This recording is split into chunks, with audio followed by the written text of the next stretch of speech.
Hello, welcome to Bits in Biology. My name's Liz, and in this video I'm going to talk about some of the games I played in March and April 2025.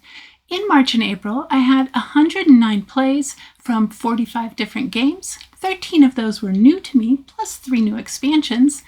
And for the 13 new to me games, I just want to say I rated all of them at least a 7.8, so I can easily recommend any of them.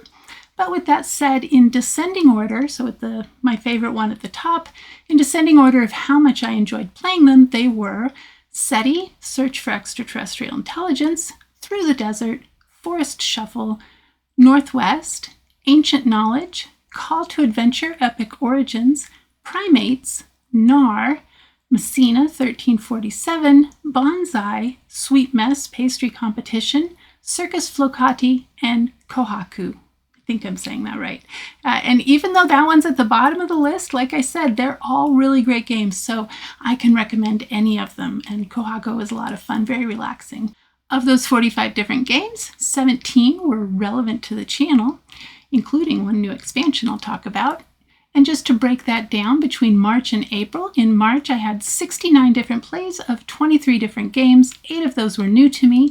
And in April I had just 40 plays, a little bit less, we'll talk about that at the end, from 24 different games. So about the same number of different games, 5 of which were new to me, plus 3 new expansions. If you want to see all the games that I played in March and April, you can visit my profile page on Board Game Geek. Put a link to that down in the description, and you just have to scroll all the way down to the bottom of the page. If you compare those stats to February, when I had 53 plays of 31 different games, 11 of which were new to me and 9 of which were channel relevant.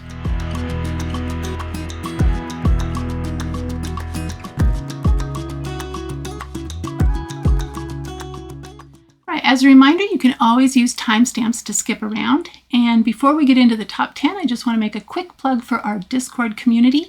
I will put a link to that down in the description, and I encourage you to come and join us. We are a small but very friendly community of like-minded board gamers. All right, going on to the top 10 games that I played in March and April 2025. 2 of the top 10 games from March and April were new to me, plus 2 new to me expansions.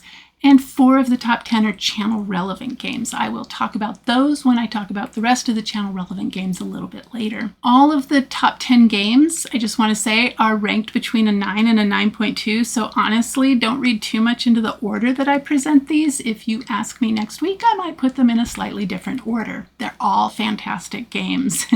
And so we'll start with number 10, which is a channel relevant game, and that is Diatoms. So I'll talk about that one with the channel relevant games. At number 9 is Trekking Through History. We played this 1 time in March and April and have played it 8 times total. This is an open drafting and set collection game, plays 2 to 4 players in 30 to 60 minutes, has an average Board Game Geek weight of 1.73, an average rating of 7.6, and my rating of it is a 9.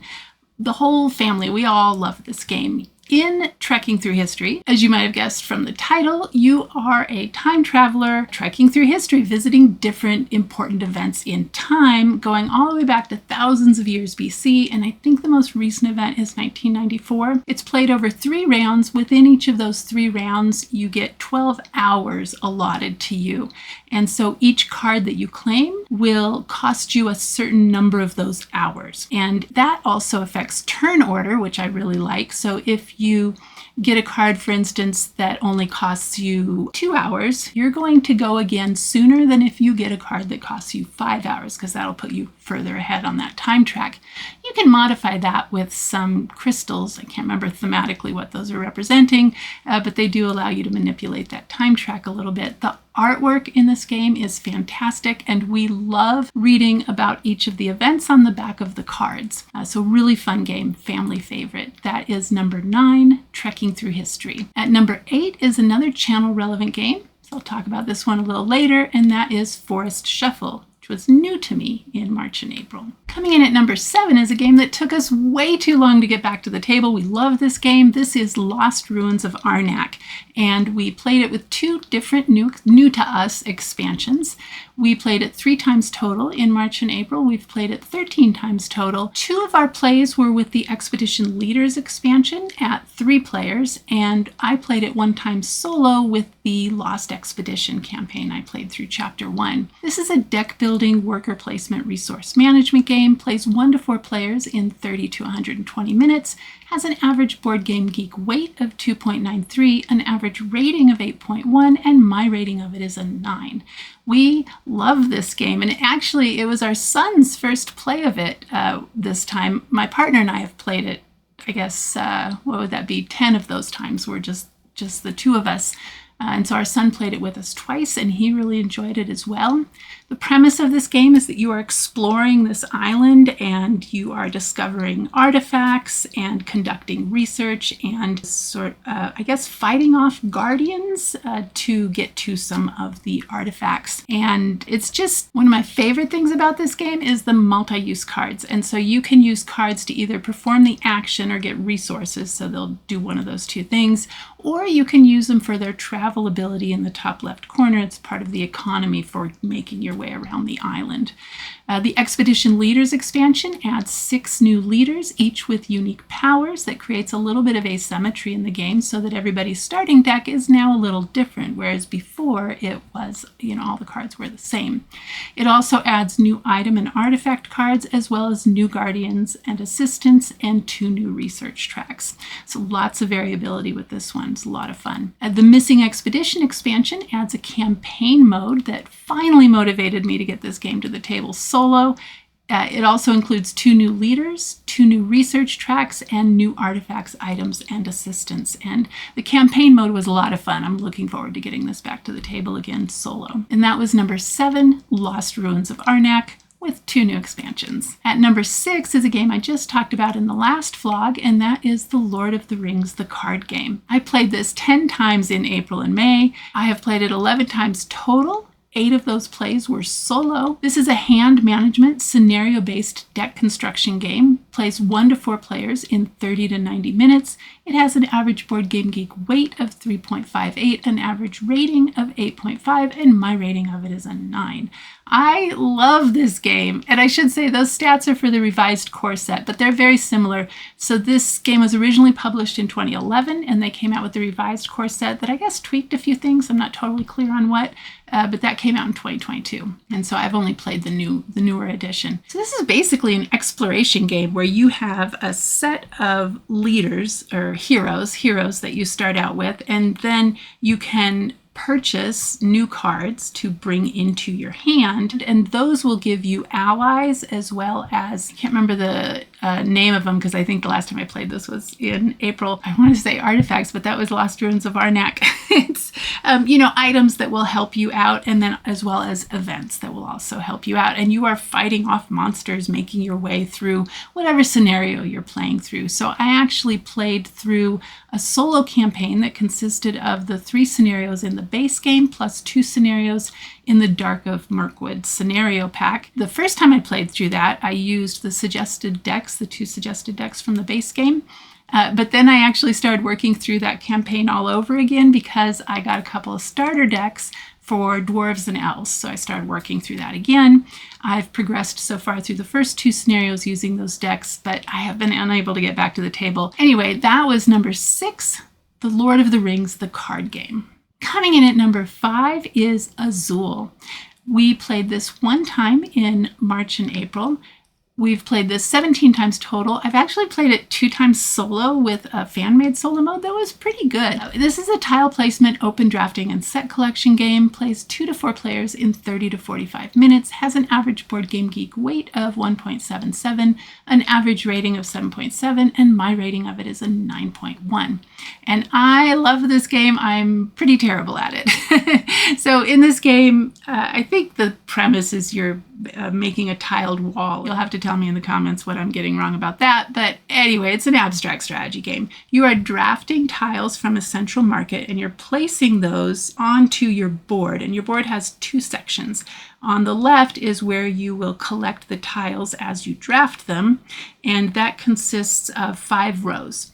And each of those rows, you're going to collect a certain number of tiles ranging from 1 to 5. From top to bottom. As soon as that row is full at the end of that round in which you fill it, you can then move one of those tiles over to your wall and you will earn points based on complete sets of a particular color and then also complete rows, complete columns, and then as you're placing them, you're going to earn points based on adjacent tiles, number of adjacent tiles in that row or column. So really fun abstract strategy game. My mom actually really likes this one, so another great reason for me to like it. Anyway, that is number 5, Azul. Coming in at number 4 is a game I feel like I talk about in every vlog, so I'm going to zip through this one, but that is Carcassonne. We played this 2 times in March and April. We've played it 30 times total. This is a tile placement area majority game. It is a classic. I'm thinking most of you maybe have played this one. It plays 2 to 5 players in about 35 minutes. It has an average Board Game Geek weight of 1.84, an average rating of 8, and my rating of it is a 9.1. And so what you're doing in this game is you have a tile and you're placing it onto this ever-growing map that is representing the city of Carcassonne in France. And you are claiming roads and cities, and when those things are complete, you're scoring points. And one of the fun things about this that my mom actually has really caught on to, that she learned from our son because he's really good at this, is that you can muscle in on other people's cities and roads and sort of share the points with them, or sometimes take them over completely and get all the points. So anyway, really fun. That is number 4, Carcassonne. Coming in at number 3 is a game that was new to us in March and April, and that is Through the Desert. We played this twice. We've only played it 2 times total so far because it was one of our Saturday games and we just haven't gotten it back to the table, but we loved it. This is a chaining and route building game. Plays 2 to 5 players in about 45 minutes. Has an average Board Game Geek weight of 2.17, an average rating of 7.2, and my rating of it is a 9.1. So this is a Reiner Knizia classic. We actually have the all-play version. That's the more recent version with the little plastic camels. And you are, in this game, building 4 different colors of caravan routes. So each player is building 4 different colors of caravan routes, and one of the restrictions is that caravans of the same color that belong to different players cannot touch. So that kind of restricts where you can place your camels on the board. You start the game with players placing the caravan leaders for each of the 4 different colors. And so the rest of the game, players are going to take turns adding 2 camels to their caravans. And they don't have to be the same color. But if you're adding, for instance, a red camel, it has to be connected to your existing red caravan. And you do that until everybody is out of camels. And then points are scored for the longest route in each color, as well as oases that you visit, watering holes you claim, and areas of the desert that you have managed to isolate. My partner is particularly good at that one. I'm not so great, but I had a lot of fun. This was a really fun game in true Reiner Knizia style. It's quite clever. It has very few rules, but definitely very thinky, deep gameplay. Every camel that you place feels like a very important decision, and you have to keep an eye on what other players are doing and what their options are so that you don't get cut off or miss out on a watering hole or an oasis. So it has been compared to Go. I've not played Go, so I can't really speak to that very much. Anyway, that is number 3, Through the Desert. Number 2 and number 1 are both channel relevant games, so I'll talk about those when I talk about the channel relevant games. At number 2 is a game I've talked about before, that is Harmonies. And at number 1 is a game that was new to us, and we actually just played this a week and a half ago maybe. That is SETI, Search for Extraterrestrial Intelligence. So I will talk about those when I talk about the channel relevant games. I only have one honorable mention because I have a lot of games to talk about in the channel relevant section, so I wanted to try and keep this a little bit shorter than usual. But I really wanted to talk about this game because it's probably never going to make it into the top 10, but we really enjoy this game, and that is HerStory. or HerStory. I'm not really sure how the designer pronounces it.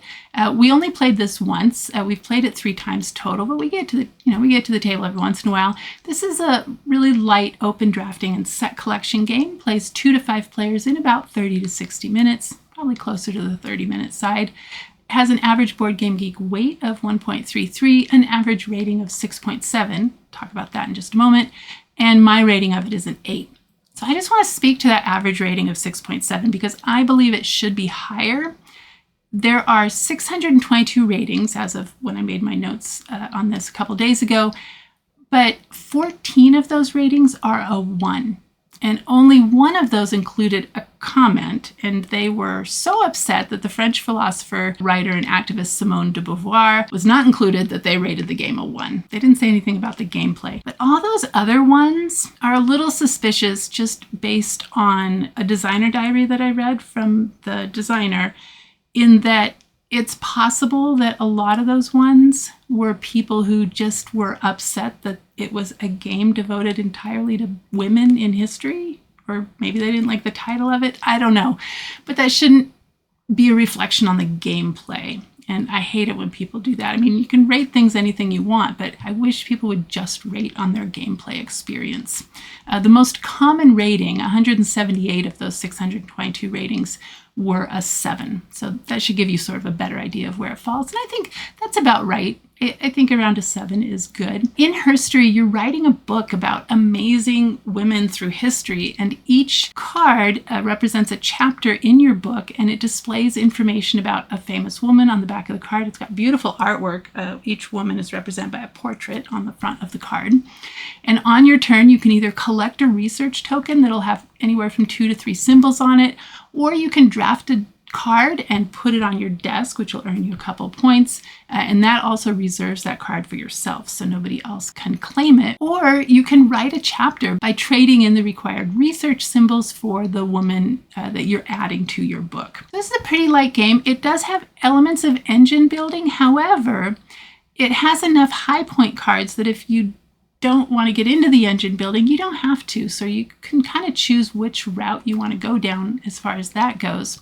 I like the engine building, but you can choose to focus just on points without worrying about the engine building and still have a really good chance of winning the game. The women in the game were picked to have representation from around the world and from different time periods, different cultural backgrounds, different ethnicities, different achievements. And I thought this was really interesting, a good mix of well-known and lesser-known women. There are plenty who were not included, so I would love to see an expansion that adds more cards. There's certainly plenty to choose from, including Simone de Beauvoir, right? So I'll put a link to the designer diary down in the description if you're interested in how this game came to be. I encourage you to read it. I do want to point out that this game is not currently available on the Underdog Games website, so that's the publisher. It is available to a few online retailers, but there are actually several used copies available on Board Game Geek for around $10 US.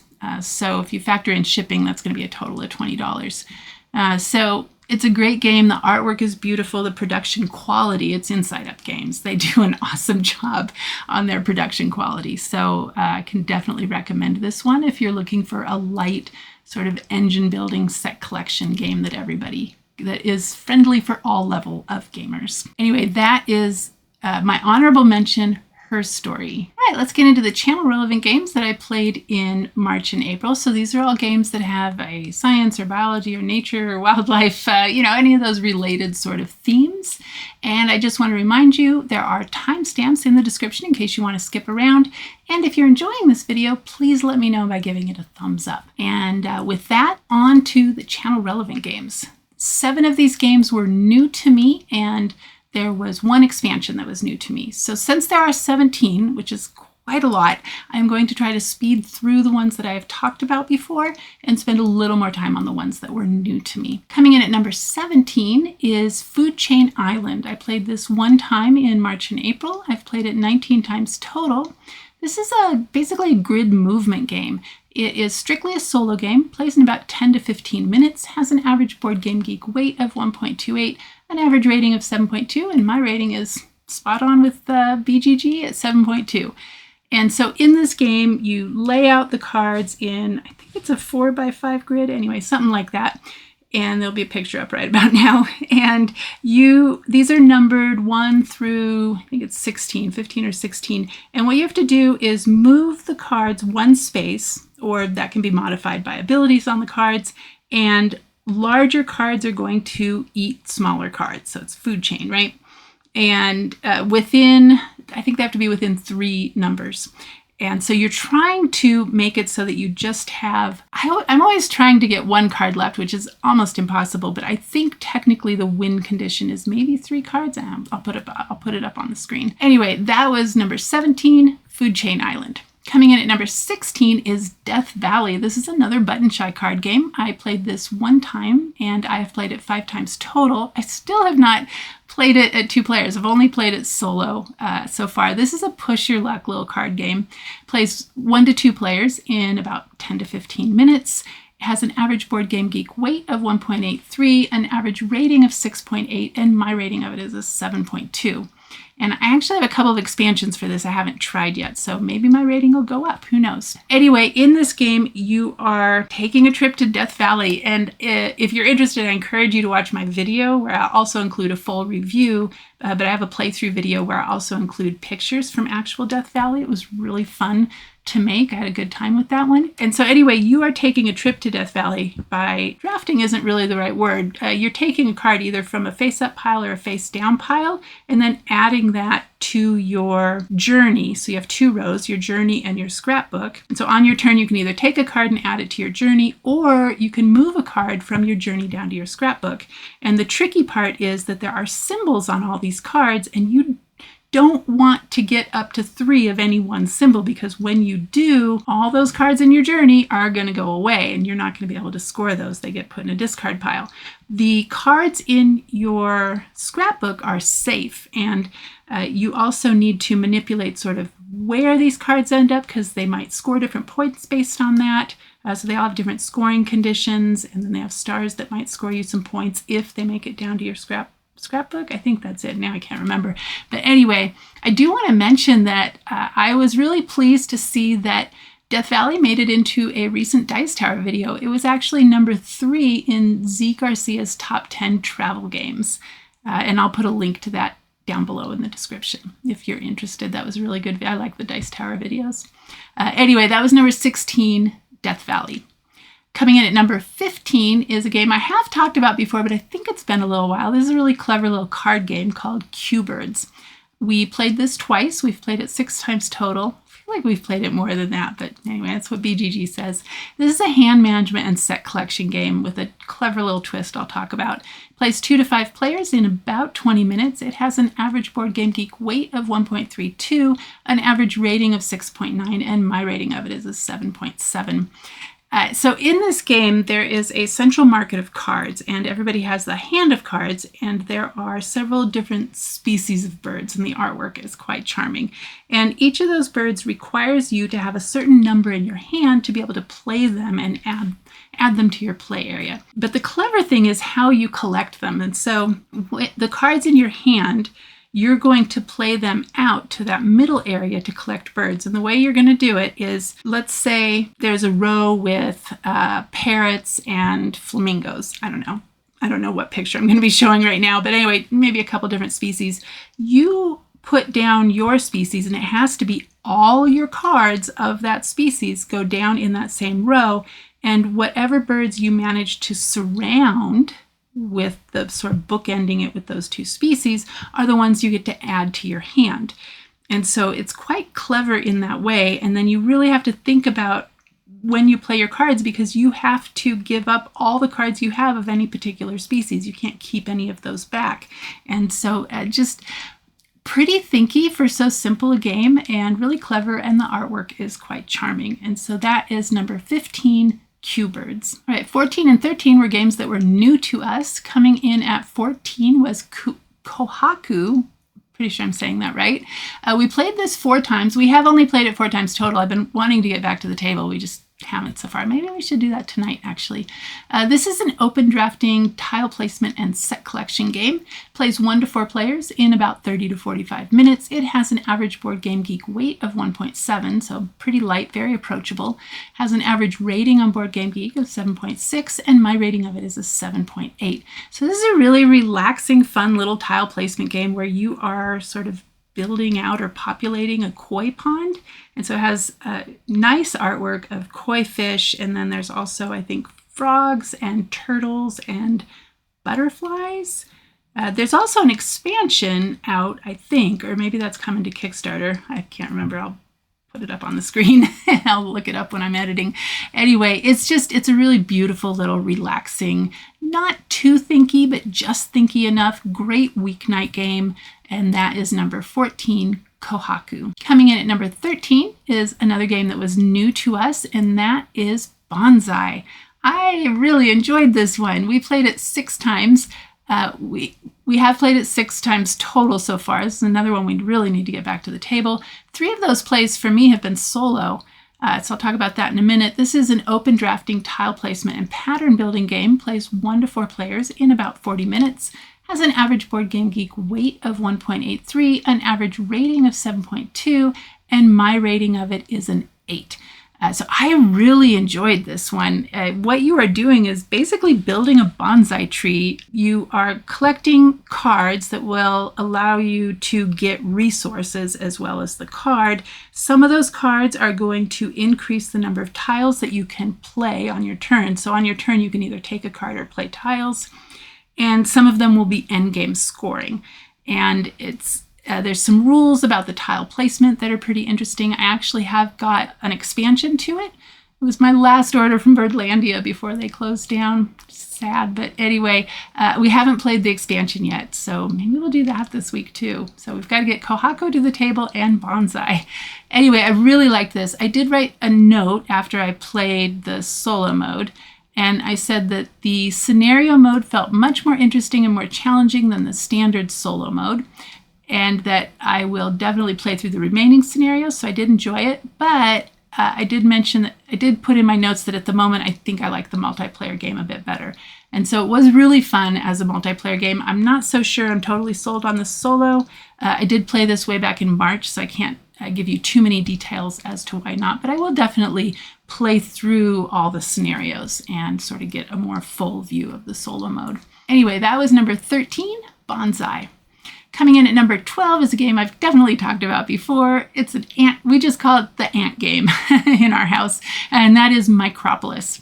We played this one time. We've played it 29 times total. This is our sort of go-to game when we need a really quick weeknight game and we don't want to think too much. It's an open drafting, tile placement, and set collection game. Plays 2 to 6 players in about, well, BGG says 30 minutes. I think we get a game out in about 20 minutes, including setup and putting away. So a very quick game. It has an average Board Game Geek weight of 1.77, an average rating of 6.8, and my rating of it is an 8.1. I love this game. The artwork is quite charming. You're building out, I mean, it's fantastical. It's not a truly nature-themed game. It happens to have ants. It really could be any number of different themes. It's abstract strategy.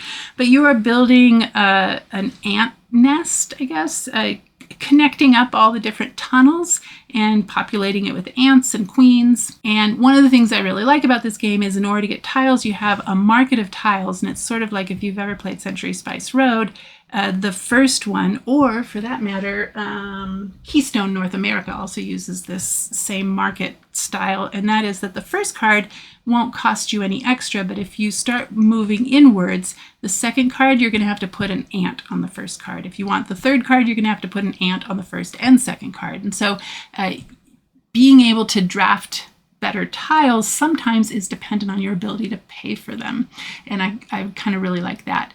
And so anyway, that is number 12, Micropolis. Coming in at number 11 is a game I talked about in the last vlog, and that is HoneyBuzz. So we played this 3 times in March and April. We've played it 4 times total. One of those plays for me has been solo. This is a worker placement, tile placement, pattern building game. Plays 1 to 4 players in 45 to 90 minutes, has an average Board Game Geek weight of 2.73, an average rating of 7.5, and my rating of it is an 8.1. I really enjoyed this game. So in this game, you are sort of building out a hive using tiles that you are getting by placing your workers, and you're wanting to set up the hive so that you're making these cells to hold honey, and you want around each of those cells tiles with certain actions on them, because once you complete one of those cells, which will be empty temporarily, then you get to do all the actions around it. And you're also, there's sort of a little game within a game over on the board where you are foraging for, I think you're foraging for nectar, and then you can from that get honey. And now I can't remember exactly the mechanism for that, but I did really enjoy it. There's a few things going on. I would say it's just a wee bit too complex for my mom, so we won't introduce this one to her, but we all really enjoyed it. Me and my partner, I think, enjoyed it a little more than our son did, but I'm not entirely clear on, don't entirely remember what he had to say about it. Anyway, that was number 11, HoneyBuzz. Coming in at number 10 was a game that totally surprised me. It was new to me in March and April, and that is Messina 1347. So I can't remember, I think it's this side where the box cover is going to show up. I'll try and make it a little bigger for a moment to show you that it looks like a really old game. And I'll tell you the story behind this game in a minute, but let me get to the little stats about it. So this is a worker placement resource management game, plays 1 to 4 players in 60 to 140 minutes, has an average Board Game Geek weight of 3.58, so a little bit of a heavier game, has an average rating of 7.5. My rating of it right now is an 8.2. That could actually go up. I did play it one time solo. Can't remember if I mentioned that. So the story behind how we got this game is pretty interesting. It showed up as a deal of the day on Game Nerds, and so I get a little alert on my phone, and I check them out, and most of the time, they're not all that interesting to me. This one popped up, and my partner happened to be sitting right there. I think we were playing a game. It must have been a Saturday, and I was like, Messina 1347, I've never heard of this one. Definitely not getting that, because I was judging a game by its cover, and I showed it to my partner, and he was like, let me see that. And then my son, this must have been a Saturday. And then my son looked at it, and they both said, well, that looks interesting. And I think it was super cheap. I'll put up here how much I paid. Anyway, I was like, okay, I'll get it. See, because they never ask for games. So, the fact that they were even asking for a game was pretty remarkable. And so I bought it. It's really good. It's not as old as it looks. It was published in 2021. And I think the reason it didn't make a splash is twofold. One, the box cover art makes it look like it's from, I don't know, the 80s or the 90s. So that doesn't help sell it. But it was released during the height of the pandemic. And it's a game about the Black Plague. So it probably didn't appeal to people at the time. The solo mode's actually pretty good. So it could have been totally appropriate to play. I actually, once I saw that it was about the plague, then I really wanted it, because for my PhD dissertation, I actually studied prairie dogs and plague transmission. Well, not plague transmission per se, but I was looking at possible genetic bases of resistance. But that's not what I want to tell you about. I want to tell you about the game. But first, I want to give you a little bit of a history about the Black Death, which was the first recorded pandemic. So the Black Death was a devastating pandemic of the bubonic form of the plague. It gives you these buboes, okay, maybe I'll put a picture up. They're kind of gross. But anyway, this struck Europe and Asia in the mid-1300s, causing a bunch of suffering, significant deaths, significant population decline. It's estimated to have killed between 75 and 200 million people in Eurasia, and I think halved the population of Europe at the time. Likely originated in Central Asia, but we're not entirely sure, and then spread along the Silk Road via merchant ships into the Mediterranean basin and into Europe. Where this relates to this game, other than the Black Death, is that the plague was first introduced into Europe in the port city of Messina, which is on the island of Sicily, and it was introduced in October of 1347. So Messina, 1347, title of the game. It was carried by rats and probably also people, but the story always just mentions the rats, especially the fleas on those rats, on ships that were arriving from the Black Sea. And then the infection after that spread really rapidly through Europe. Medieval people at the time had a very limited understanding of the cause of the plague and mostly attributed it to various factors like divine punishment or imbalances of the four humors, blood, phlegm, yellow bile, and black bile. Many towns at the time actually completely barricaded themselves to outsiders, so didn't let anybody in. So the game is designed to be pretty much a historical simulation with rules and components that were very obviously inspired by history and actual historical research on the Black Death, and in particular Messina at that time. So in the game, players are taking on the role of noble families with land holdings in the countryside around Messina, and they're attempting to rescue people from the city by bringing them onto their country estates. If people get sick, they have plague cabins that they can put them into, and they're mostly rescuing nuns and craftspeople, and what was the third one? Aristocrats, I think. And as the plague in Messina worsens, so in the game it starts out at a low level, ramps up, and then will taper off towards the end of the game. And so as it worsens, players are going to build these small independent communities on their estates while attempting to control the plague with fire. So the plague in the city is going to be controlled with fire, which is totally accurate historically. And in the final rounds of the game, the plague is going to start to abate, and players return those rescued citizens to repopulate the city of Messina. And at the end of the game, the player who did the most for Messina is measured by, I think it's like popularity. There's 3 different tracks that help you get points, and then there's a few other ways to get points, but basically whoever did the most for the city is going to be the winner. I did make a comment after the solo game in Board Game Geek, and what I said is it's a fun solo challenge, especially with the bot taking up spaces on the board and removing citizens, plague cubes, and tiles. I'll be honest, we played this pretty early in March, and I don't totally remember the mechanisms with the, like how different the solo game is from the multiplayer game, but I did enjoy it. And we all enjoyed the multiplayer game. I was totally surprised. And I guess I shouldn't have been too surprised. One of the designers is Vladimir Suchi, who has an excellent reputation as a board game designer. So anyway, don't let the cover put you off. If you think you might enjoy this one, I encourage you to give it a try. That is number 10, Messina 1347. Coming in at number 9 is another game that was new to me, and that is Primates. So we played this twice on a Saturday a little while back. I've also played it one time as a two-handed solo game that I recorded for the channel. So I just have to edit that video and then I'll have that posted. This is a roll and move game that totally surprised me. It also has contracts in the form of paying for cards with tokens that you have collected. It plays 2 to 4 players, so it does not have a solo mode, in about 45 to 90 minutes. It has an average Board Game Geek weight right now of 2. I didn't write down how many ratings that was, but it's not many. So, take all that with a grain of salt, but 2 sounds about right. It has an average rating on Board Game Geek of 8.1. Those are probably, if not all, mostly Kickstarter backers. My rating of it is an 8.5. Like I said, I was totally surprised by this based on the fact that it's a roll and move game.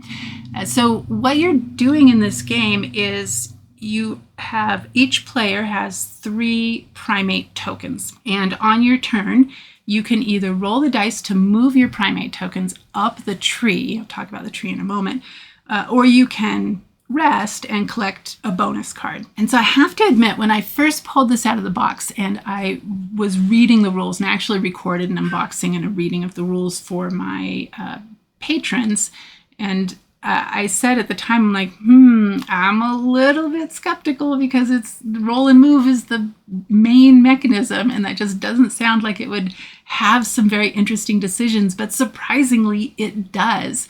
And so there are 2 ways to move. you can either do what's called solitary movement, in which case you're going to roll 2 of the dice and move 1 of your primate tokens, or you can do group movement where you roll all 3 of the dice and you get to move all 3 of your primate tokens. I think the reason that it's still interesting, even though it's a roll and move game, are for a couple different reasons. One are those 2 different decisions you have for rolling the dice. So there's 3 dice. You roll 3 for group movement, but just 2 for solo movement. And the dice are only numbered from 1 to 3. So they're 6-sided dice, but they're only numbered from 1 to 3, 2 sides for each number. And so there's not a huge amount of swing with the dice rolls. So, it's not going to be like somebody rolls really high and then the next person rolls super low. And sometimes you actually want a lower roll because the tree on the board is really cool because it's actually representing 2 things. So it's an actual tree that your primates are climbing. However, it's also a phylogenetic tree, and it is an accurate representation of the evolutionary history of primates. And so you are moving your primates up the different branches, and you get to decide how you move up those. As you travel up those, you're going to be collecting food, and that food you're going to collect so that you can claim extinct primate cards that will earn you points at the end of the game. As you make your way up the branches, you're also going to collect extant or currently living primate species from the different branches. And each of those are going to have either 1 or 2 different abilities on them that are actual abilities that species has. And so those ability cards you will collect when you collect that primate species, and they will give you different abilities you can use one time. So they're each one-time use. You'll use one time during the game. And you can also, like I said, so you can either move or you can rest. And when you rest, you can collect a bonus card. The bonus cards will either give you resources or special abilities. I think some of them give you special abilities, or they could do endgame scoring. And I think a few of them just give you points. So there's different ways that you can collect points. And then also at the end of each player's turn, they're going to turn over an environment card, and that is going to determine where the food ends up on those branches. And it's just really well done. It's very obvious that they play tested this and listened to whatever feedback, because we had a lot of fun with this one. And this is one that actually I will eventually introduce to my mom. She's been a little off of trying new games lately. So I will be posting a video, playthrough video with a review for Primates. So I encourage you to keep an eye out for that one because again, this is one that totally surprised me. And so don't brush it off just because it's a roll and move game. It was really fun. The artwork is beautiful. And I could go on about this one forever. I just want to say one more thing that I really love about this game, and that is the rule book, which is really well done overall. However, it also includes a few, I think it was 2 or 3 different pages of references for each of the cards. So scientific references, these are great. And apparently all of the artwork is based on real pictures of primates. So you get to learn things, but it's not sort of in-your-face educational. This is a game you could use in the classroom, you could use it for homeschooling, or you could just play it to have fun. So really good game. Oh wait, one more thing I want to see, I could talk about this for a little while. The other thing I want to talk about, I don't know what I was trying to say there, is I'll put a picture up right now of the other side of the board, the back side of the board. So you don't play on this side of the board, but it is sort of a more detailed phylogenetic tree for the primates, so showing the evolutionary history of the primates. And it's just beautiful, very well done. The game components are awesome. And yeah, a lot more fun. It is light. So, if you're a heavy gamer, this might not be the game for you, but it is light. It says 14 and up for the age, but if you have kids who play games with you, I would say you could go all the way down to 10. Now, how much of the evolutionary story they'll get, that's another issue. But they will still learn things about the different primate species and primate behavior in general. So that's really cool. Anyway, I need to stop talking about this. I've gone on for way too long. I don't know how long, but way too long. That was number 9, Primates. Coming in at number 8 is another game that was new to me, and that is Northwest. And actually, I need to mention Primates. A copy of that was sent to me by the publisher, they reached out, and I talk about it in the video, but that was the only compensation I got for doing the playthrough video of that. So just to let you know, in case you believe that that influences my review, it doesn't. But anyway, that was Primates. At number 8 is Northwest. And this one was also provided to me by the publisher, but I have a little story about this one, so I'll tell you that in a minute. We played this 3 times. We've played it 3 times total. I feel like we've played it more than that, but anyway, this is a tile placement, set collection, and pattern building game. And when I say tiles, what I really mean are these cool wooden cubes. It plays 2 to 4 players. I'm going to say that with an asterisk because there is a solo mode coming, in about 20 to 45 minutes. It has an average Board Game Geek weight of 1.67, an average rating of 7.7, and my rating of it is an 8.8. I loved this game. It's, for one thing, it's beautiful. It is, the theme is the Pacific Northwest, which is where I grew up, so that helps with my love of this game. But it has these really cool cubes that have different pictures on them. I think the pictures are fern, maple leaf, bees, mushrooms, and some of them have Sasquatch, or I think they're called Bigfoot in the game. If you grew up in the Pacific Northwest, you know what I'm talking about. And the way that it works is there's a central board. So you will draw the cubes out of a bag and put them on the board randomly. And then the first player will place the hiker meeple onto one of the mushrooms, or basically it'll swap places with one of the mushroom cubes. So you'll put the hiker in that space and you will take the mushroom cube and put it on your player board. And your player board is, I believe it was 4x4, and you have to start in the top left corner. And every cube you place after that has to be adjacent, not diagonal, but adjacent to an already placed cube. And so the way that it works, the really clever part of this game is that the next player after you has to pay attention to what you just did, because the movement for the hiker, for them, is going to be based on which cube you took.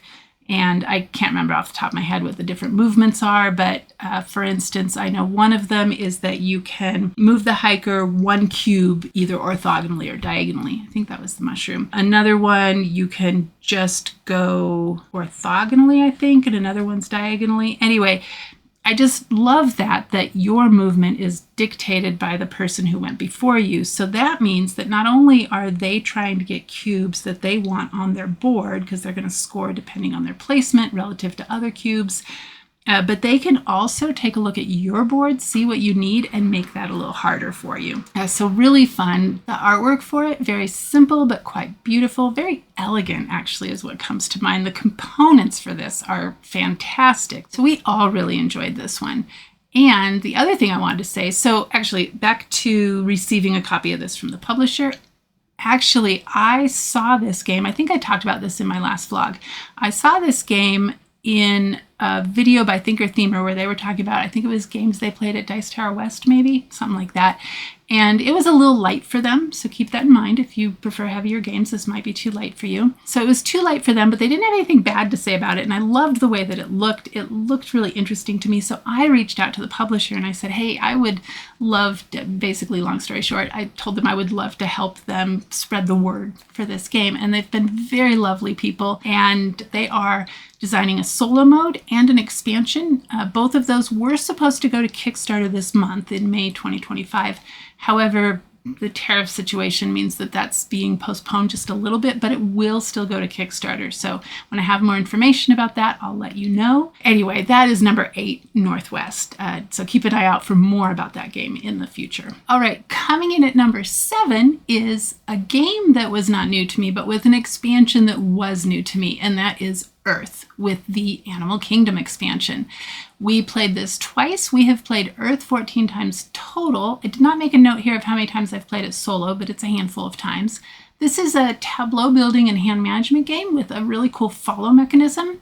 It plays 1 to 5 players in 45 to 90 minutes. It has an average Board Game Geek weight of 2.9, an average rating of 7.6, and my rating of it is an 8.8. I love this game.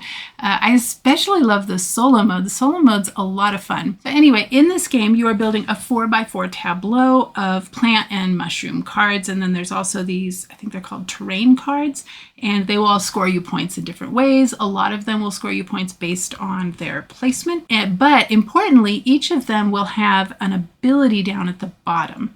Sometimes that ability is a one-time ability when you place it, but most of the time it will be one of, I think it's 4 different colors, 4 or 5 different colors, and each of those colors is associated with an action. It will be a stronger action when you are the one that triggered it, and a less strong action for other players. And so it'll be things like getting you soil, which is the currency in the game that you're going to use to pay for placing cards into your tableau. Some of them might get you sprouts, which are what you see on the screen probably right now, little green cubes that are representing sprouts. Those will earn you points at the end of the game. Some of them will get you trunks, tree trunks or tree canopies, parts of trees that you'll place onto your card. So anyway, there's a lot of different ways to earn points in the game, and I talk about it in depth in my solo playthrough of this one. So if you want more thoughts about that, you can go see the solo playthrough. Basically, it's sort of like a big point salad. There are many different ways to earn points. You are always doing something. There is no downtime in this game because when somebody else takes an action, you get sort of a lesser version of that action. And I will talk more in depth about the Animal Kingdom expansion and exactly what it adds in the crowdfunding section, because this is actually currently on Kickstarter, at least for another couple days. And probably, if you're watching this even a little bit later, we'll probably have a late pledge option. Almost everything these days does. Anyway, I really like Earth, and I did like what the Animal Kingdom expansion added to it, which is not a lot, which is great because this game already has, kind of a lot going on. I mean, it's, I don't know, sort of a medium weight game, I guess. There's enough going on that my mom finds it a little bit overwhelming. It's like borderline not so much fun for her. There is a team mode, which is what we played with her, but I think she still didn't enjoy it very much. We really like it, and I love the solo mode.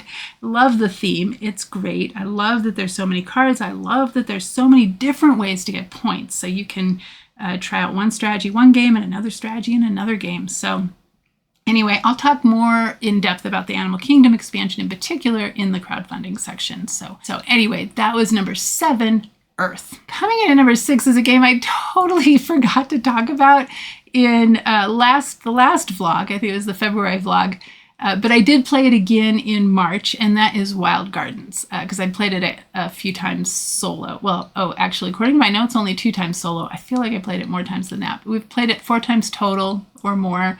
I don't feel like I've missed counting some of these. But anyway, this is a resource management and set collection game with an absolutely beautiful theme.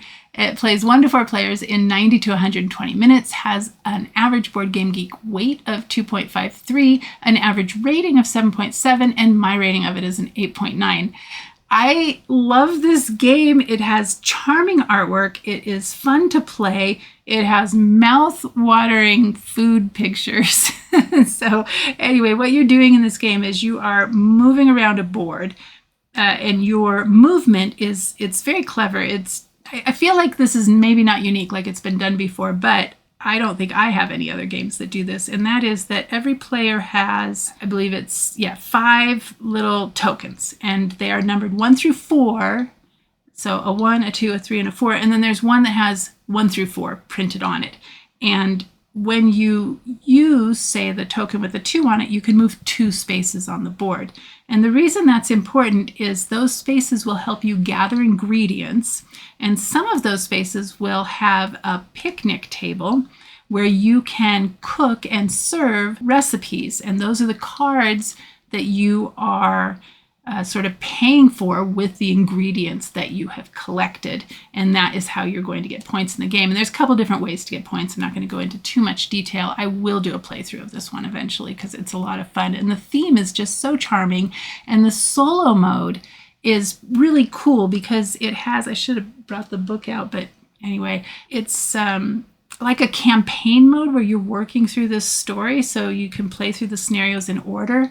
It was a lot of fun. I do think I prefer this one multiplayer, but maybe the solo mode will grow on me because I think the early scenarios are a lot easier to fulfill than the later ones. I mean, that's usually the way it works, right? So maybe as we get a little further, it'll be a little more challenging for the solo mode, and I will like it more. I'll keep you updated on that. But it is a beautiful game. Just love it. Love the theme and the people characters. So one thing I forgot to mention is that not only do you have the not recipe cards, but the food cards, but you also have these people that you are serving, and the artwork again is so charming. It's really awesome. Anyway, that is number 6, Wild Gardens. Coming in at number 5 is a fun little card game I really like called Ohanami. And we played this one time I think we played this one back in March actually, but we've played it 11 times total. This is a closed drafting and set collection game where it's kind of drafting like Seven Wonders style, but I'll talk about that in a minute. It plays 2 to 4 players in about 20 minutes. It has an average Board Game Geek weight of 1.16, an average rating of 7.3, and my rating of it is a 9. I love this game. I actually at some point rated it a 10, but as I've played more games, it's not all the way up to a 10 just because it's a relatively simple card game. So the cards are numbered, I want to say it's from 1 to 112, but anyway, the important part is that each number is represented one time, and it is going to be either blue, green, gray, or pink, and each of those will score different ways. And the way it ends up in this channel relevant games list is that it's sort of a Japanese garden theme to it, but really it's abstract card game. And you are drafting cards. So each round starts with, I think it's 10 cards. And so you will take 2 of those and then pass it either to the left or the right, depending on what round it is, if I remember correctly. But you'll take 2 of those and then you will place them into your play area. Your play area can have at most 3 columns of cards, and you can add cards either incrementing up or going down, but you can't put cards in the middle. So like if you have 5, 10, 20, not that you would have just 5s, but anyway, if you had 5, 10, and 20, you can't place 15 now in that column. You could only go above 20 or below 5. And so you have your 3 columns that you're working through. In the first game, you're going to score all your blue cards. You get a certain number of points each for those. In the second round, you're going to score the blue and the green cards. In the third round, you're going to score the gray cards. I can't remember if there's 3 rounds or 4 rounds. Wow, I've played this a lot of times and I can't remember. But anyway, in the last round of the game, you're scoring all the colors, including the pinks. And the pink score in sort of the more you have, the greater value per card they're worth. So you want to try and get a lot of pinks throughout the game, but I think they're the most rare. I'm not sure. Anyway, I'll put a picture up of the cards. The cards are beautiful, very relaxing. My mom actually likes this one. It's one of my favorite little quick card games. So anyway, that is Ohanami at number 5. Coming in at number 4 is a game that was new to me, and it took me much too long to get this one to the table. I can't remember how long it sat on my shelf, but I think it sat on my shelf because I didn't know you could play the base game solo. I thought you needed an expansion for that, but that is not true. You can play the base game solo with I haven't told you the name of the game yet. It's Forest Shuffle. And I'll talk about more about the solo mode here in just a minute. Let me just tell you, we've played this 15 times. We played it 15 times total because it was new to us. I did not make a note of how many of those were solo plays for me, but it was a lot. This is a hand management set collection game with melding and splaying, which I had to actually look up what that meant, but it has to do with the way you're layering and collecting the cards. It plays 2 to 5 players in about 40 to 60 minutes, has an average Board Game Geek weight of 2.2, an average rating of 7.7, and my rating of it is a 9. I loved this game, and you could say I became fairly obsessed with it. If you look on my Board Game Geek profile and look at my plays of it, you'll see that they're like days in a row. Where I played, on some days I played it several times. This is a really fun game where you are, it's mostly hand management, and then it's kind of like a tableau building game, but I guess that's where the melding and splaying comes in, where you have your hand of cards. It's a hand limit, I think, of 10, and you, on your turn, can either draw cards or play cards, kind of like a lot of different card games, right? But when you play cards, you have to pay for them with other cards. So I love that mechanism. It makes you make some tough decisions about which cards you want to keep and which cards you can discard to pay for other cards. And sometimes you're making sort of the best of a bad lot sort of decisions, a lot of trade-offs involved.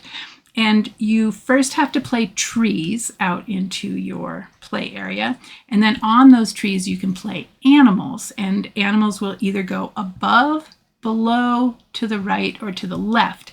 And each card has 2 animals. It'll either have a top animal and a bottom animal, or a right animal and a left animal, or other way around. And so you can only play one of those. So you're either going to play it on top or on bottom, on left or on right. And the cost will depend on which side. So each side might have different costs. Sometimes they have special abilities when you play them. Sometimes they'll only have special abilities if you used specific types of cards to pay for them.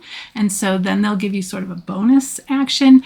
And then the scoring will usually have to do with either how many of those you have, or maybe, like for instance with the wolves score for each deer that you have, each deer species that you have. Anyway, there's no way I can describe this game and do it justice for how much fun it is. However, what I want to say, and it's beautiful, right? However, what I want to say is a couple things. One, get the scoring app. It's free. Download it from wherever you download apps from.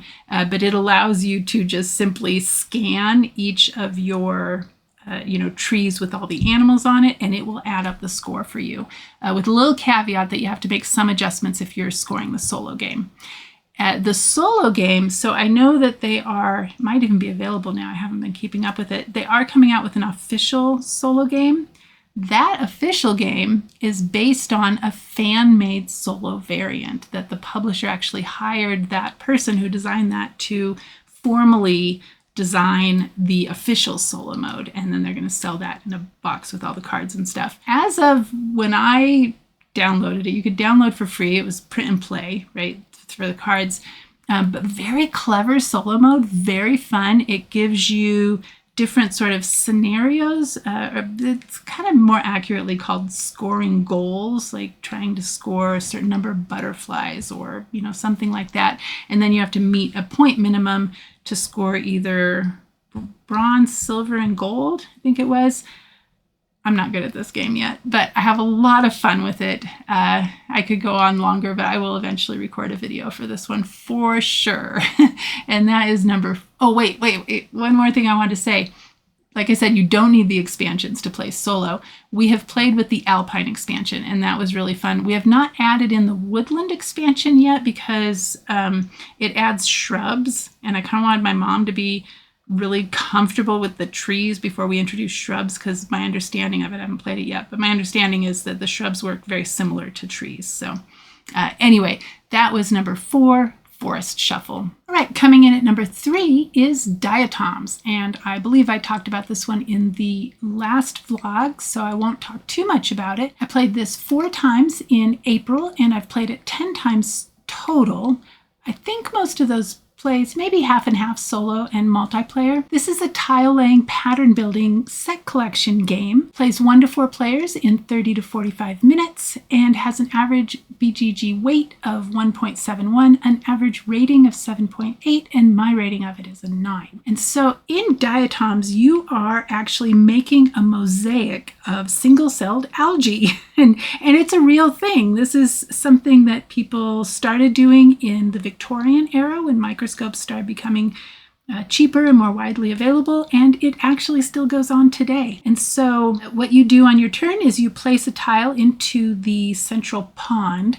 Regardless of whether it's solo or multiplayer, there will be a pond of hexagonal tiles, and based on how those tiles come together, you will collect diatoms. And those diatoms come in 5 different shapes.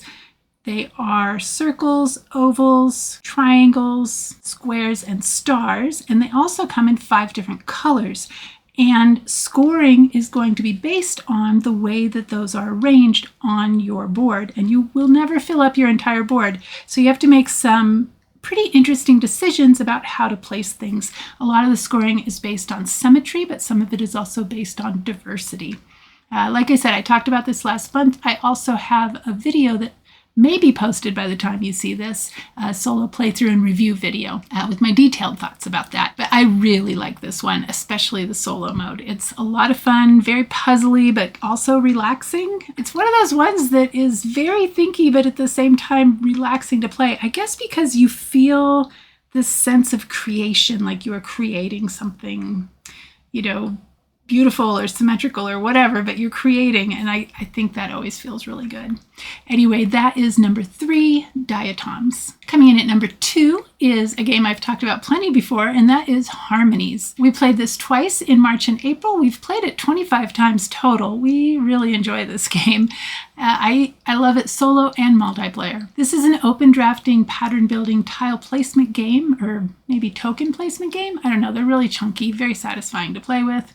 Plays 1 to 4 players in 30 to 45 minutes. It has an average Board Game Geek weight of 2.01, an average rating of 8, and my rating of it is a 9.1. And so in this game, you are drafting tiles, sort of Azul style, but from a central market, and then you are placing those on your board, and those tiles are representing different types of habitat, and you're trying to play them into specific patterns to satisfy cards that will score you points. Those landscape patterns themselves will also score you points based on things like length of the river or height of a tree and that sort of thing. So really satisfying. Again, you're building something, you're creating something, and that's just a really satisfying puzzle. And so that is number 2, Harmonies. Coming in at number 1 is a game that was new to us, and we just played this, I think, a week and a half ago, maybe 2 weeks, and that is SETI, Search for Extraterrestrial Intelligence. We played this twice so far. We've only played it 2 times total, and this is a hand management area majority game. And it actually has quite a lot going on. There's a handful of other mechanisms, but those are the 2 most prevalent ones, I guess, easiest way to say that. It plays 1 to 4 players in 40 to 120 minutes, so it's definitely number of players dependent as far as time goes. The average Board Game Geek weight is 3.77, the average rating is 8.4, and my rating is a 9.2. And so in SETI, you are the head of a scientific institution that is searching for traces of life beyond our planet, but you're still in our solar system, and I'll get to that in a minute. The game draws inspiration from current and emerging technologies and also current and emerging efforts in space exploration. On your turn, you're going to use your cards and resources to scan for extraterrestrial life. You're also going to analyze data, launch probes, and then use those probes to either orbit or land on planets and moons. The designer, when asked if he was interested in this topic prior to designing the game, answered this. I thought this was really interesting. Quote, "The cosmos, physics, and science is a huge passion of mine, and I'm very involved in it. I have a few telescopes and go out to observe the night sky, follow news in these fields, go to lectures, read books, and a lot more." So this is obviously something he is very passionate about, and it really comes out in the game. He had the idea to make a game with this theme first, and then it was really interesting to read. I think there's the designer diaries comes in 3 parts, I think. And it's really interesting to read about the evolution of this game.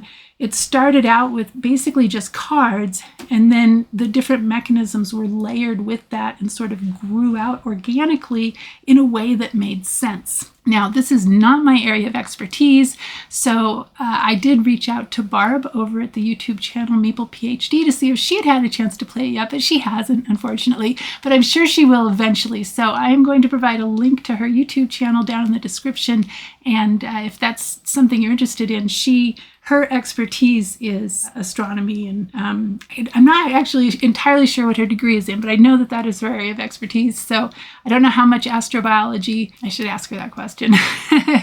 But anyway, you should check out her channel. It's really good. Anyway, back to the game. So anyway, because this isn't my area of expertise, I can't really say a lot about how well the mechanisms and the theme tie together.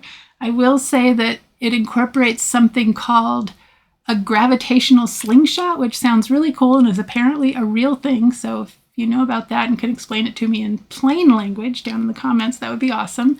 One thing that Barb brought up in her response to me was wondering about why this was confined, or maybe not why, I can't remember exactly how she said it, but basically thinking about the fact that this is confined to our solar system and not outside of it. And so I don't have an answer for that. But it's really good.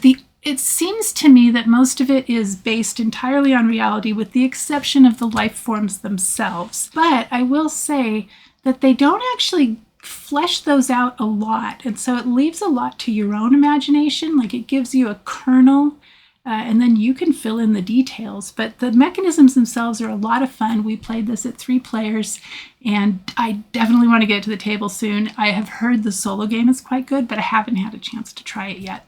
So anyway, that is number 1, SETI, the search for extraterrestrial intelligence. Right, onto the crowdfunding section. This section was originally going to be quite small, but over the past couple of days, it kind of grew.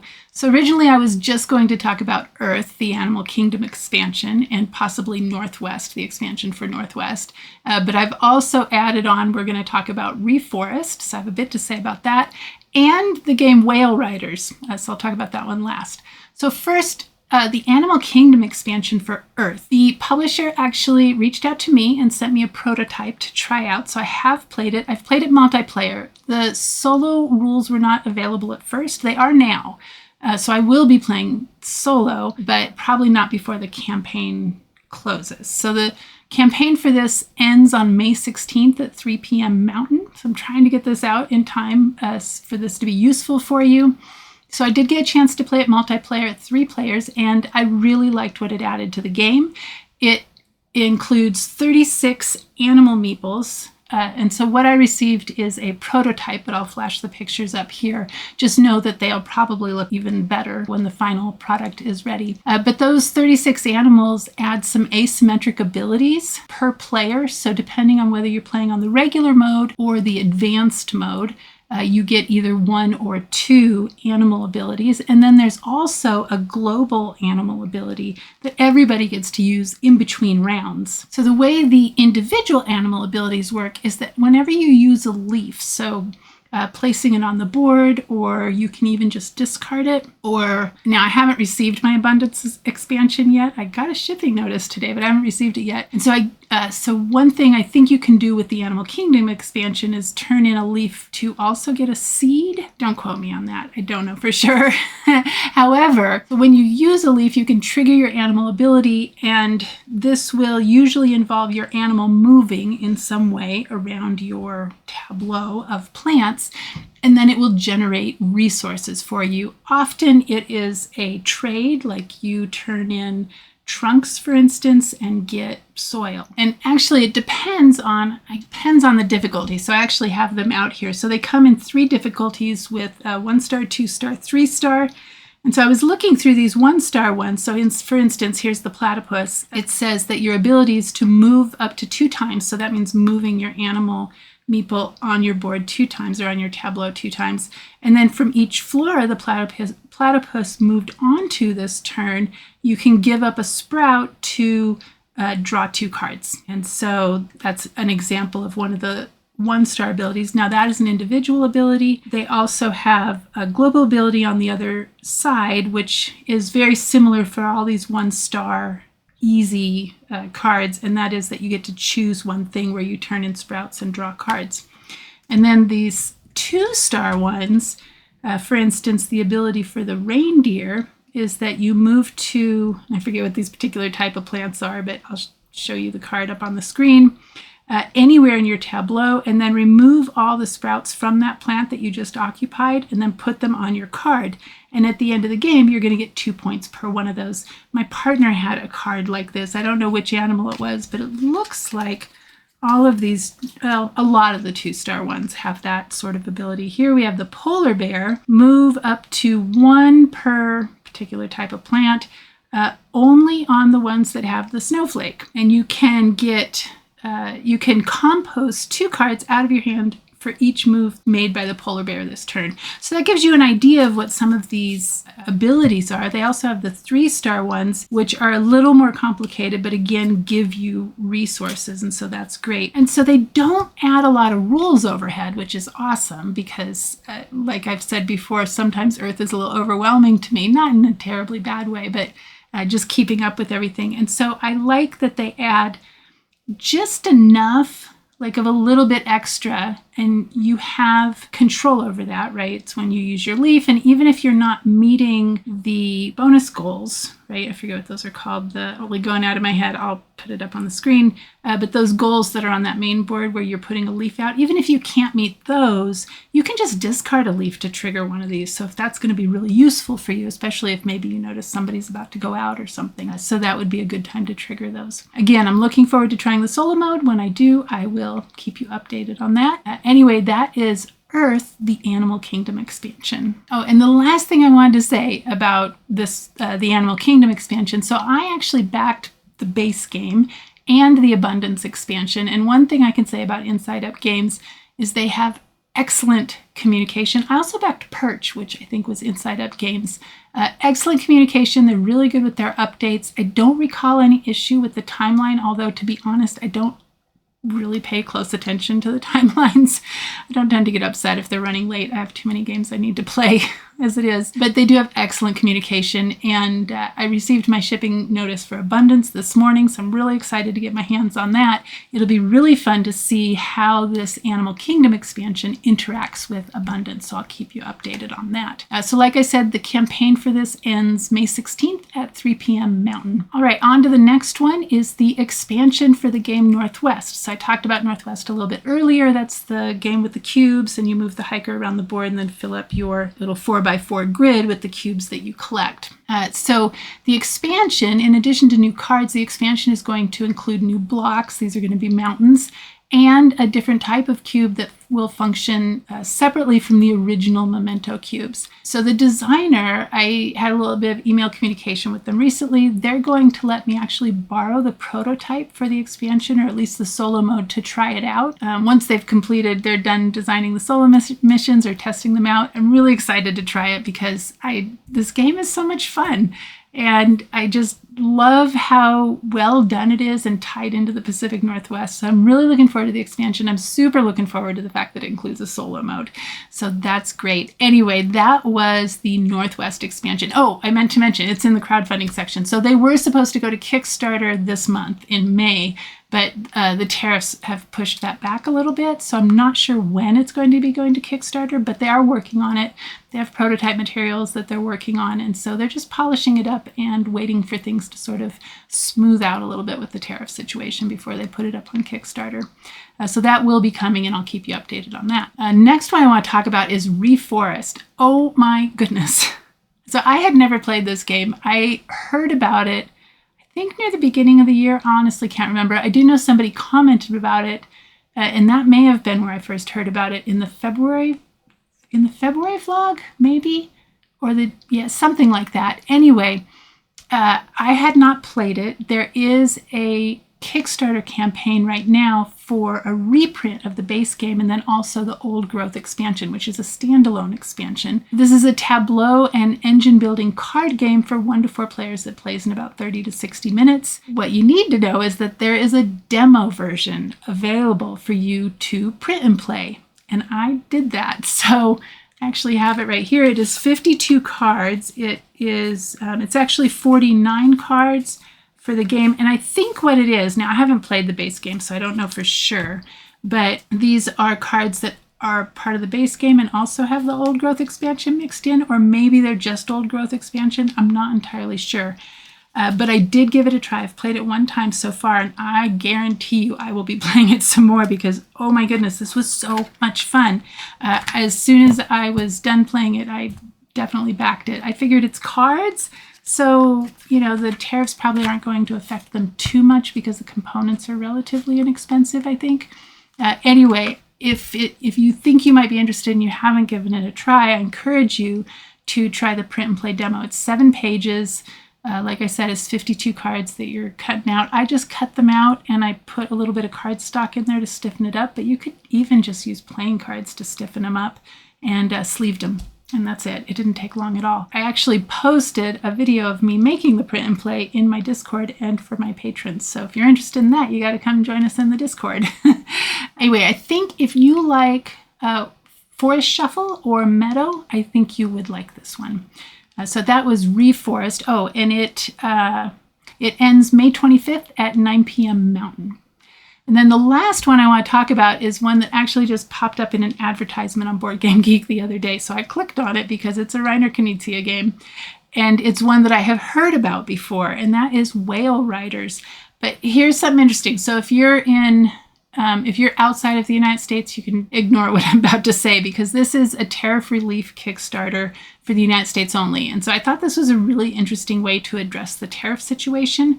So as you are probably aware, publishers make more money per game when you purchase the game directly from them, right? Rather than going through, say, an online store or your friendly local game store or something like that, because they can sell the game to you for full MSRP instead of at a discount to a retailer.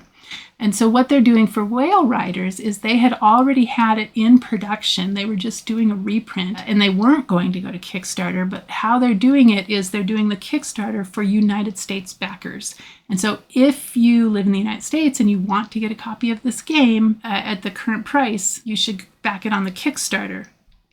I think my impression was it's already made, or it's at the factory or something like that. So there's no risk involved. This is a game that has already existed. If you're outside of the United States, the game is going out for distribution, so it will be available to everybody. But this is just a unique situation for the United States, so that the publisher can sell the game at what they wanted to sell it for without losing a bunch of money. So that's Whale Riders. What I can tell you about this is not much. It was designed by Reiner Knizia. It has Vincent Dutrait artwork, which is awesome. It has contracts, hand management, and a market. I don't really know much about the gameplay. Here's what I do know and why it caught my eye, and that is because Mike DeLisio of the Dice Tower mentions this game frequently enough that when I saw it pop up at the top of the screen, I clicked on it. It plays 2 to 6 players in about 45 minutes. It has an average Board Game Geek weight of 1.86. It has an average rating of 7. I did not make a note of when it was published, and I don't know how many ratings that is. But anyway, I'm really interested in this one, so I'm going to look at it a little more closely. I haven't decided whether or not I'm going to back it yet, but I'm definitely going to explore some video plays and look more into it, see if it's something I might like. And that one ends May 27th at a really weird time, a very precise time, 9:56 a.m. Mountain Time. I thought that was kind of strange, but anyway, that's May 27th. So the Earth Animal Kingdom expansion ends May 16th at 3 p.m. Mountain. Reforest ends May 25th at 9 p.m. Mountain, and Whale Riders ends May 27th at 9:56 p.m. a.m. Mountain. Anyway, that was the crowdfunding section. So now on to the other stuff. All right, so as you may know, May is Mental Health Awareness Month, and that coincides with the reason for my recent absence from the channel. So you may have noticed, if you are not new here, I guess, I haven't posted anything for a little over a month, which is the longest I have gone without posting something since I started the channel, actually. And it was a little bit of a perfect storm of a lot of things, but mostly related to my struggles with depression and anxiety. Basically, everything going on in the United States right now, the dismantling of our public health infrastructure, the erosion of support for scientific research has been really hard to watch. The targeting of universities. I work at a university. Ongoing humanitarian issues. Impact on the board game industry. I mean, basically, it's affecting everything I love. So what I do want to say is the thing that alarmed me, the first thing that sort of triggered a lot of the anxiety was the dismantling of our public health infrastructure. And because this is near and dear to my heart as a disease ecologist, that I wanted to say that there are some great resources out there for evidence-based public health information in case you want to keep up with bird flu or measles or basically any public health misinformation that is going on right now. And so I will tell you some resources I rely on to keep up with what's going on in epidemiology, public health basically. There are 2 Substacks. One is Inside Medicine with Dr. Jeremy Faust, and the other is called Your Local Epidemiologist by Dr. Caitlin Jetelina. And actually, she has others with her Substack now, so it's not all on her. It started out as just a newsletter that I signed up for a long time ago, early-ish, mid-height of the pandemic or something. anyway, those are both great. And then the other one is sort of more formal, and that is CIDRAP. This is the Center for Infectious Disease Research and Policy, which is headed by Dr. Mike Osterholm, who is a great public health person to follow. So if you're looking for good public health information, those are 3 really good sources. If you know of others, feel free to pop them in the comments. I would love to find out about them. So anyway, I don't want to spend too much time on that, but I did want to acknowledge that May is Mental Health Awareness Month, and I did want to bring up my struggles with depression and anxiety, because I believe the more we talk about these things, the less stigma will be attached to them. And so we sort of normalize it, right? So that people can more easily find help, the help that they need.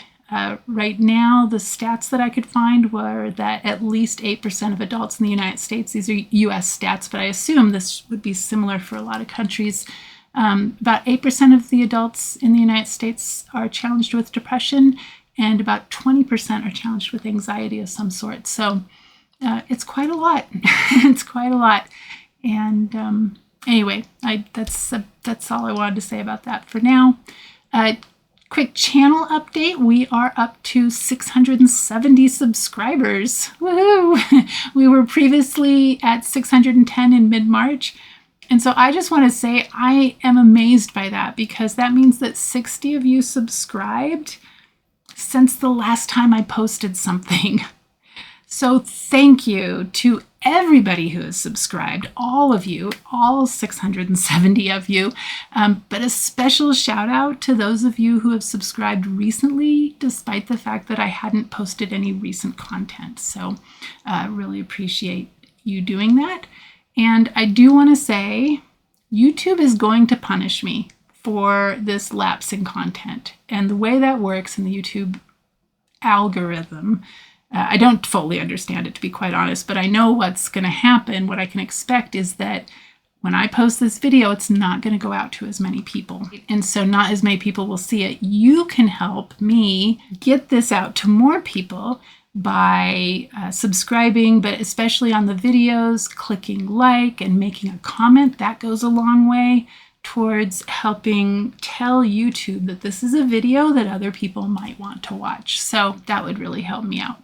Anyway, the next goal is 1,000 subscribers by the end of the year. And I have to have no more lapses in content for that to happen, I think. But anyway, I just want to thank you all. You all are awesome. You are the reason I do this. And if you're enjoying this video, if you have enjoyed it, please make sure to give it a like. And if you're not subscribed, it would be great if you could subscribe, and you'll get notified. If you click the little bell, you'll get notified when I post new content, which is, the goal is at least once a week. Right now, I'm going to be kind to myself and shoot for every 2 weeks. And if I can make it every week, that would be great. So anyway, that's all I have for you in this one. I will see you in the next video. Bye.